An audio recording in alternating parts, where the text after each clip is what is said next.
much does that December game help you guys out? Because you've already had a game on the court in a new building, sight lines, things like that, or can fans and media kind of make too much of that?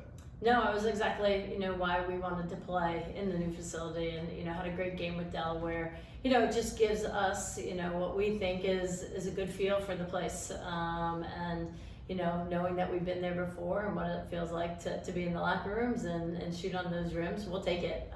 It was a great experience for our team. The fact that you guys don't have to leave town to play this weekend. I mean, you and Richmond kind of earned it being the 1 and 2 seeds, but that's not the way it goes. But how much of an advantage is that for not just you, but for the girls, logistics, everything? Yeah, I think it's the biggest piece is, can we get Ram Nation out there supporting us? The Peppas can jump on the bus and get right down the street, and all of our fans to come out. I think that is the biggest part of it that we are really excited, is that it's here in Henrico in Virginia and close to our fan base. Have you probably have, but this team has a lot of momentum coming into this week, especially with last Saturday's game and the support that you had, and then what you're able to do on the court. You've got to be feeling really confident about your chances this weekend, given how you wrapped up the regular season.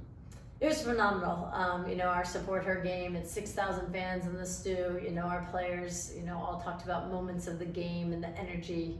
And our message has been really consistent all the way through, is we want to be playing our best basketball in March. So it's about our prep. It's about the time you get in the gym outside of practice. It's the way that we focus on our scouts. So I think they're in a really good place. And that message, has been building all year long. With the way kids come up through the game now, with AAU and everything, are they better equipped to handle 3 games in 3 days than they might have been 10, 15 years ago? It's interesting. It's why we play an MTE in November. We went to Puerto Rico to get us experience of playing 3 games in 3 days.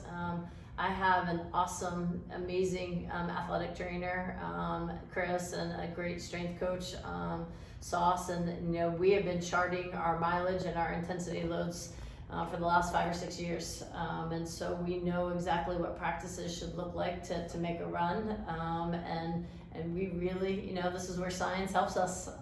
We rely on that. I think the biggest piece going into championship week is you want to be fresh. You want to have great legs. You want to be in a really good mental place too. And I think all of that we've tried to learn from our runs in the past, and take that into this week. Is your scouting any easier because you've seen all of the potential opponent, even though you don't know who you're going to play Friday yet? You've kind of seen a little bit from everybody? The scouting is, probably the most unusual piece, because you don't know who you're playing.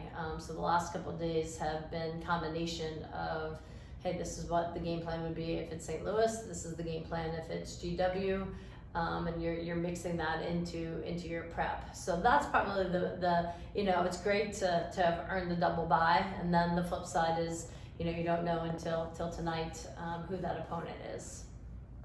Talk about the ways in which your A10 Player of the Year, Sarah, has grown this year. What are the biggest strides that you've seen her, whether it be on or off the court? Just so very happy for Sarah. When you're coming back from such a long injury last year, there's the mental piece of that, and then there's the rhythm, and then there's all the work you've got to do to get your body back into great shape and your mind back. And she put the time in, and I think she's grown both on and off the court. For a leader, for us, her voice comes out more. You see that, confidence with directing the team, and then defensively, I think that's one of the biggest pieces for her to have really developed this year. She's doing some great things on and off the ball for us, and she's becoming, or has become this season, that complete player out there. Team leader, scorer, all different ways, and then defending at a high level. I don't know if you were here. She got a real nice ovation at the men's game the other night. And, announced her. I was doing film, but we watched it. I tweeted about it. We talked about it. She said, "Coach, I was so surprised," like in her French accent. So I know it meant a lot. And then for her family to be able to fly in from Montreal for senior day was just, they had so much energy. It was great that she got to have that experience. Mason did not zone you a whole lot. It seemed, at least compared to what you guys have seen earlier in the year. What are the preparation like going into 3 games in 3 days for what you guys might see in terms of what other teams will throw at you on the defensive ends? Yeah, I think we're looking at a whole bunch of different things. I thought, George Mason, just what a great game that was. And their athleticism, I think, is a little different than some other teams. So, they tried to deny Sarah, or they'll trap her, do things like that, which we know we've been seeing all year. And then obviously, St. Louis is playing a lot more zone than anybody else. So, you're just trying to keep us in a good place, no matter what we see. Hey, we just want to be running our stuff. And we talk a lot about what our championship plays. It's calling out a screen, it's great ball pressure, it's deflections, it's an offensive rebound.